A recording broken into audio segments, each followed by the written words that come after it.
My name is Rilla Roessel.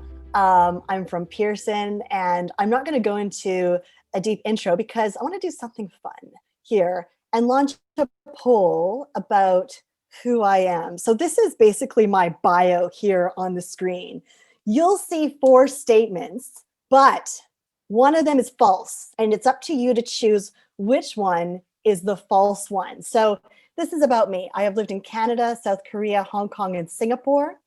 For nearly 2 decades, I've had a career in the education industry. I have 2 noisy boys and a noisy dog, and it is highly likely you'll hear them in the background during this. And finally, I'm an expert on Agile. So I'll wait for you all see how transparent I am, or am I a bit mysterious? Fantastic. Okay. Let's see how this goes. Aha! Fantastic. Some of you were very generous there, but actually, it is the last one that's correct.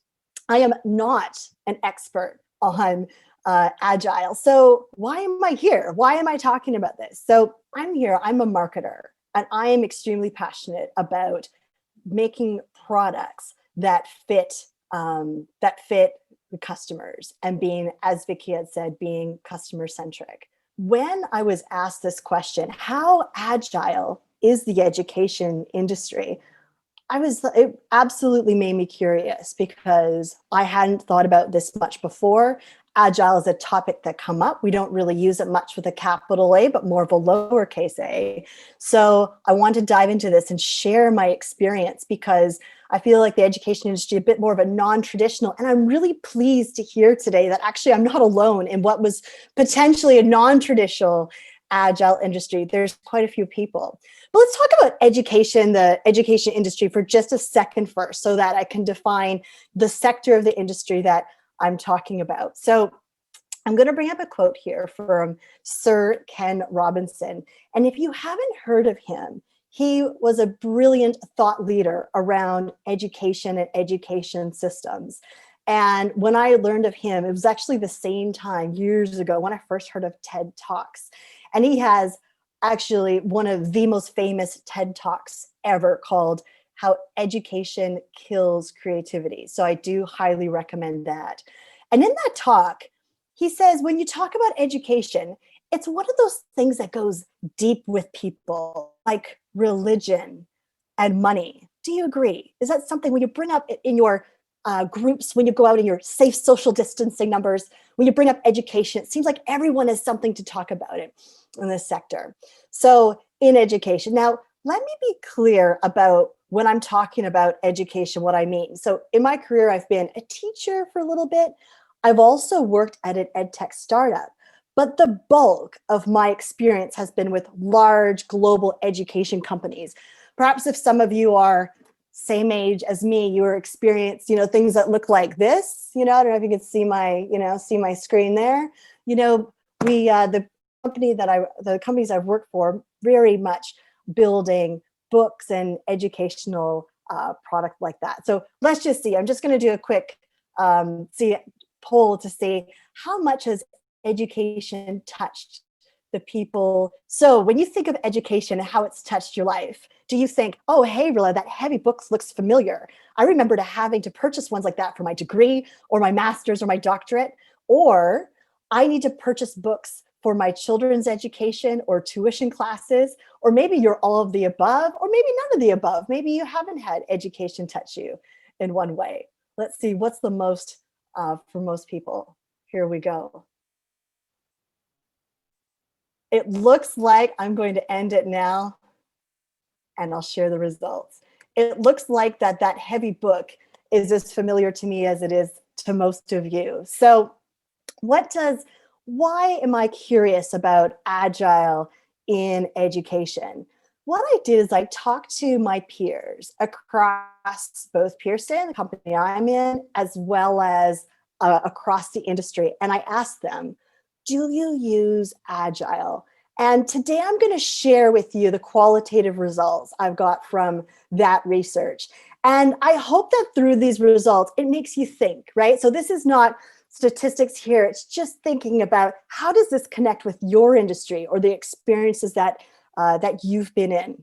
So The first group, yes, we have used Agile before, Rilla, and these are teams that are project teams that develop digital courseware. Vicky, you said that you were a user in the past in education of some of the digital courseware. Digital courseware just means, we sometimes say digital software. So when you've got something that you use online. So there you go. That's probably not surprising that these teams have adopted an agile way of working. Now, if we go to the other end of the spectrum, we've got the team that say, no, Rilla, our project team, we are developing textbooks, maybe something that looks, something like these ones. And we have other methods that we use for our project teams that are successful. And we don't use Agile in our work. Okay. What was the most interesting to me is this middle section. Okay. This middle section. And I call this section here the yes, but section. Okay. Well, what does that mean? So when I asked, do you use Agile in your teams? They say, well, really, yes, but we have only just started the conversation of bringing Agile into our process. We know that it's efficient. We know that the ways we want to work can be more scalable, more customer-centric, but we've only just begun that discussion. And, talking to Amol, I know Agile is not new. This has been around for a long time. So you might think if you're just tuning into this, that this is a new idea, but in fact, it's not. So that was very interesting. Do you use Agile? Yes, but in some of the Agile process that we do use some in our work. We use sprints, iterative development, but we understand Agile as mostly used in software. This came up over and over again in my conversations. That belief that Agile is reserved for the software industry. I am so pleased to be talking to people from across industries here, not just in traditional software, because this has already debunked that. But interestingly, among my peers, this was still a belief. Do you use Agile?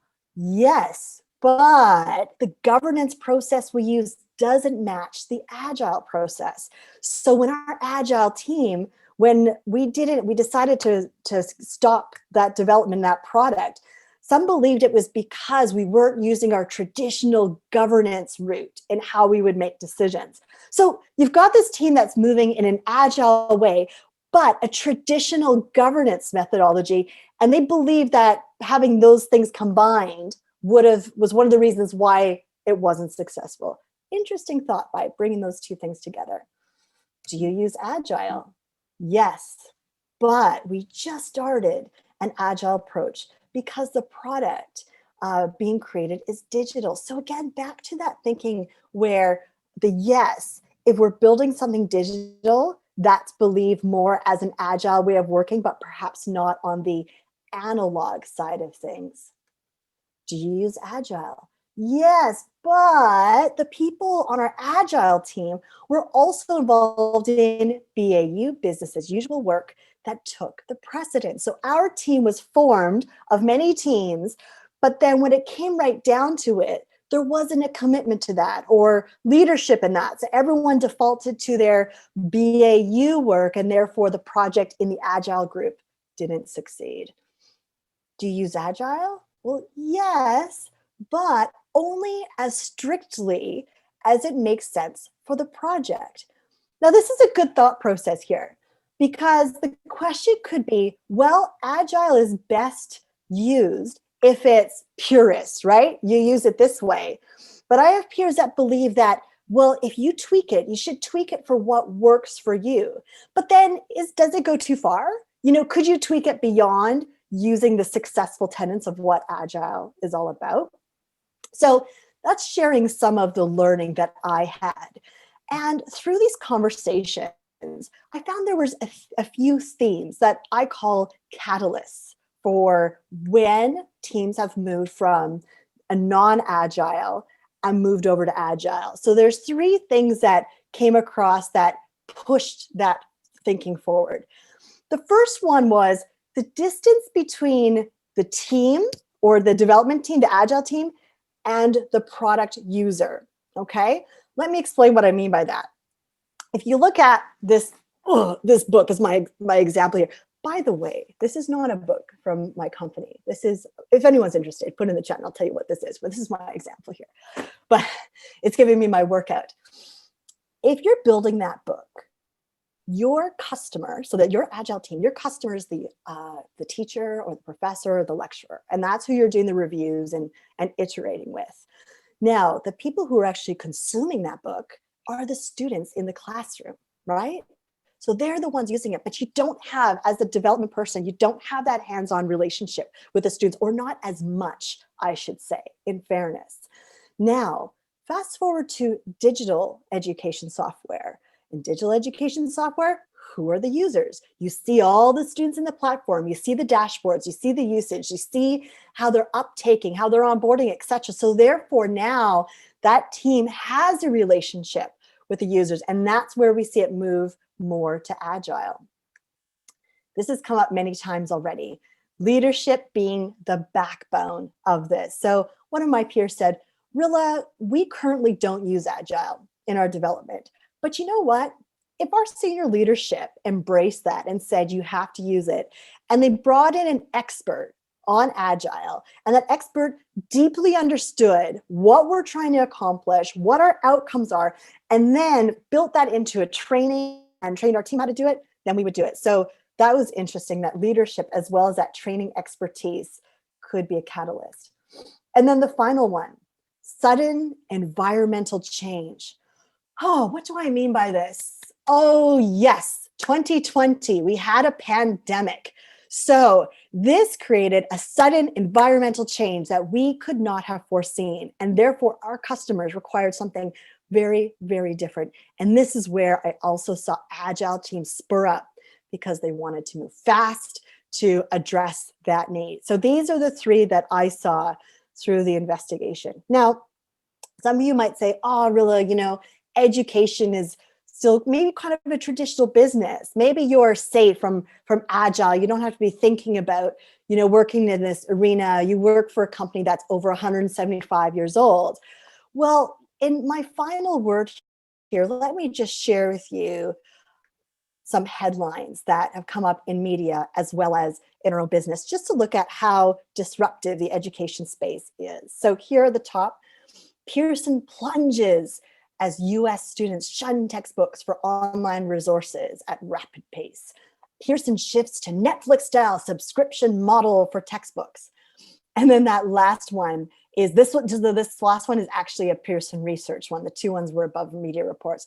Research has shown a positive correlation between access to course material and completion rates and grades.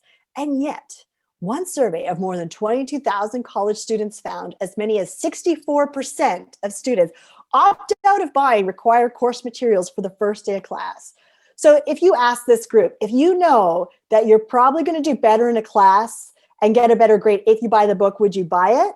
So that seems like a no-brainer. Well, yeah, but actually 64% of students do not.